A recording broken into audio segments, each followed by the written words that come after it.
Hello, another day.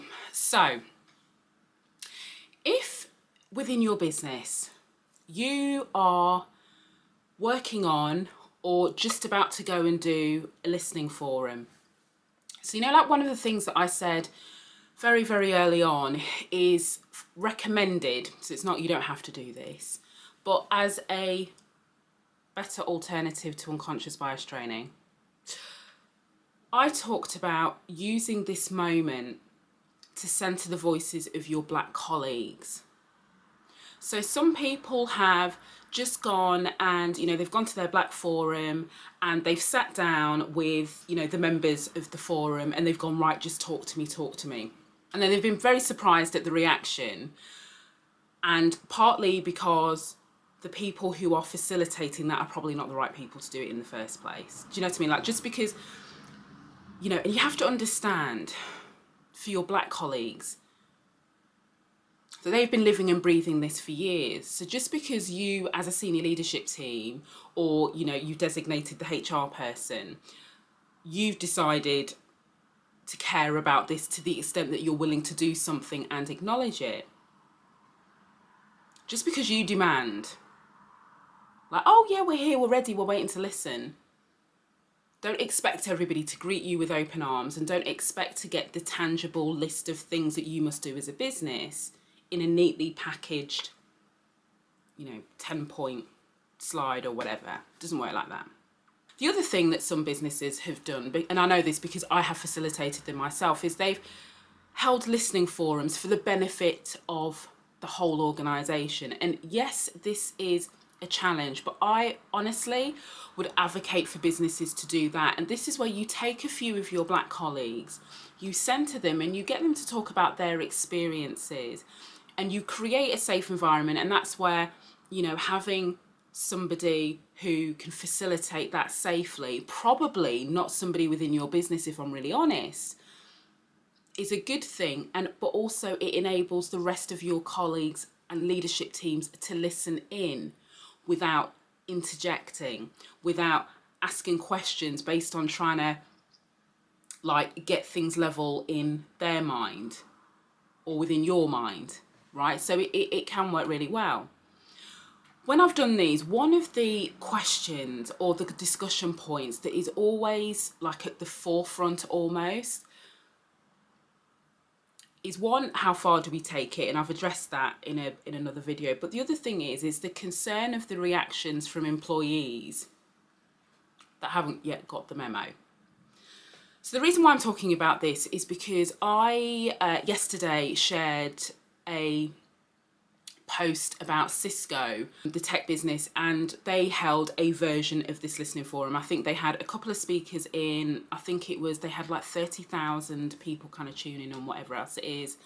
I'm just trying to remember off the top of my head. They had 10,000 comments, observations, and I think 300 of them were questionable. Let's just say that. The reason why I'm sharing this is, one, just so you know, and I keep saying this, but not everybody is going to be on the same page with this. So just because you as a business have decided that you're going to do more, well, I hope you have. I'm assuming you've decided you're going to do more. And it's not just about the statement, and there's a series of things that you're going to do, and you're doing it in the right way. But all your employees might not be on that same wavelength. But the thing that you can't do with this is be very one-dimensional and spend your time and energy as a business, as a leadership team, as a HR team, and go, oh shit, so if people keep, what do we do if somebody's racist? What do we do? Not in the general sense of day-to-day work, God forbid, we've still got work to do there.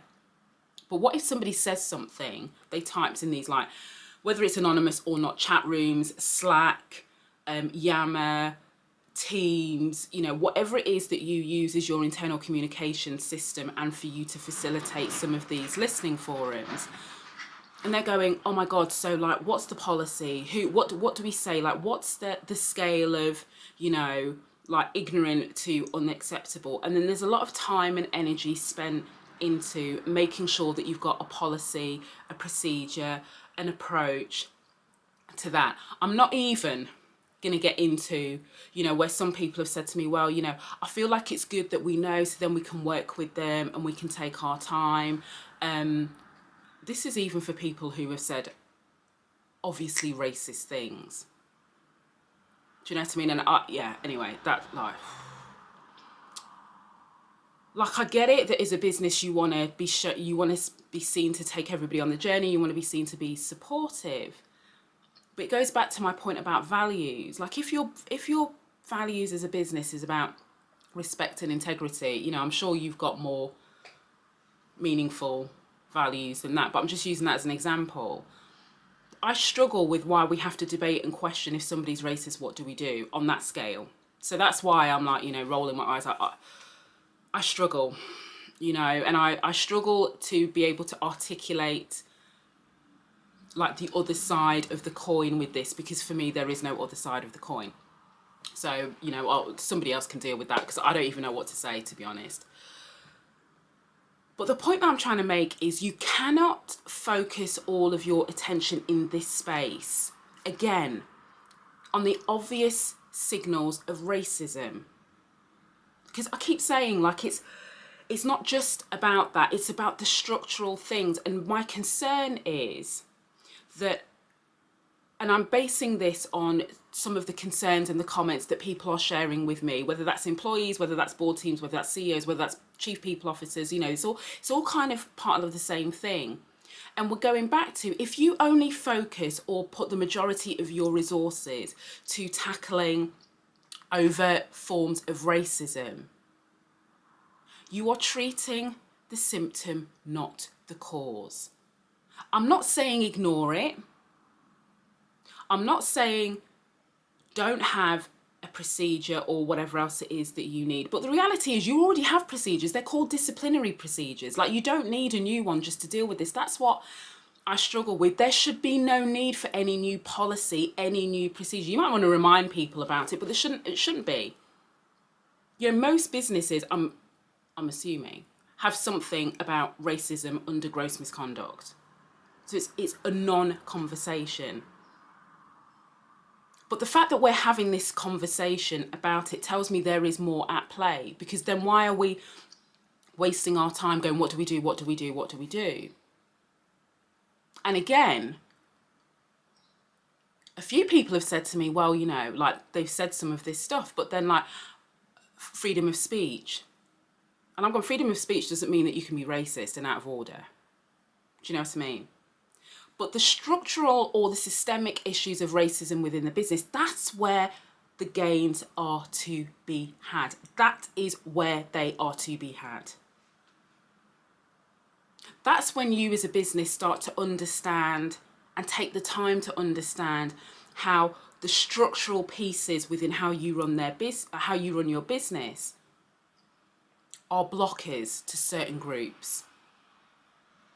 Whether it's to black people, whether it's to women, whether it's to differently abled, whether it's, like whoever. You've got to look at the structure. That's where you have to spend your time. And if I'm honest, that's the messy bit, that's the complicated bit. It's the bit that nobody really wants to touch. The structural stuff is also, dare I say, the gaps in traditional D&I approaches, because they don't really deal with the structural stuff. Do you know what I mean? They might talk about, yes, behaviours are part of it.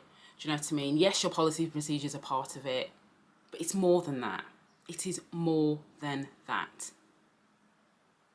So I just wanted to use this as a reminder of not getting distracted by things that you think is a quick win. Like, it's great that Cisco fired some people for their racist behaviour, of course. Like, why it had to make the news, no, I understand why it had to make the news, but you know what I mean? Like, in the grand scheme of things, this stuff happens and plays out in businesses all of the time. All of the time. So don't get too focused on that, because you can then think, well, gosh, we've got a policy, we've got a procedure, we've sacked a few people, or we've disciplined a few people. We are an anti-racist business, because no, you're not. Oh, no, you're not. It's not that easy. Focus on the structural barriers. Get in there, get deep. Talk to the right people, not for free. pay them, listen to the lived experiences of your employees, listen to the voices of your employees who might not be on the same page, and you determine on what scale you're going to deal with that as part and parcel of your normal zero tolerance approach to racism. But don't focus on there, because you should already have systems in place to deal with that. The structural stuff is where the gains are to be had. So that's it for today. I will see you tomorrow.